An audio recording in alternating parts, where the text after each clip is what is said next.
আমাদের আজকে যে এখানে আমরা যে অগ্নিসংযোগ করেছি এর মূল উদ্দেশ্য হচ্ছে যে আজকে দিনে 17 নভেম্বর শেখ হাসিনার মৃত্যুর রায় হয়েছে, অর্থাৎ ফাঁসির রায় হয়েছে। তারই পরিপ্রেক্ষিতে আমাদের ফেনীতে যে আমাদের 7 জনকে যে শহীদ করা হয়েছে তার মূল নির্দেশদাতা ছিল নিজাম, সুসেন এবং স্বপন মিয়াজি। তাদের ফাঁসিও যেন সেম ভাবে ফাঁসির রায় দেওয়া হয় এবং ফাঁসির রায় শুধু দিলেই হবে না, ফাঁসির রায় কার্যকর করতে হবে। তার জন্য আমাদের যে সংগ্রাম সেটা অব্যাহত থাকবে এবং পাশাপাশি আমরা প্রতিবাদ জানাই এবং তীব্র নিন্দা জানাচ্ছি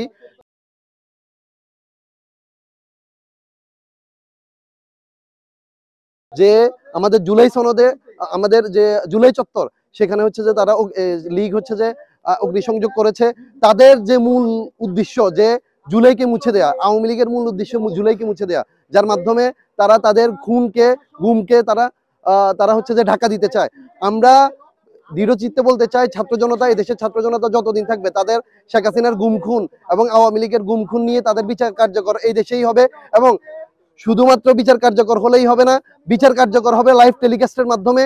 আমরা চাই যে দেশের না শুধুমাত্র বিশ্বের প্রতিটি টেলিভিশনে দেখা হবে যে কিভাবে একজন স্বৈরাচারী সরকার এই দেশে ফেসিবাদ কায়েম করতে চেয়েছিল, কিভাবে গুম করেছিল, কিভাবে খুন করেছিল। সেই গুমের যে রাজত্বকে মিশিয়ে দেওয়ার জন্য বিশ্বে, শুধুমাত্র বাংলাদেশে না, বিশ্বে যাতে করে এই ধরনের ফেসিবাদ কায়েম না হয় তার জন্য এটি একটি স্মৃতি হয়ে থাকবে, এটি একটি ঐতিহাসিক ঘটনা হয়ে থাকবে।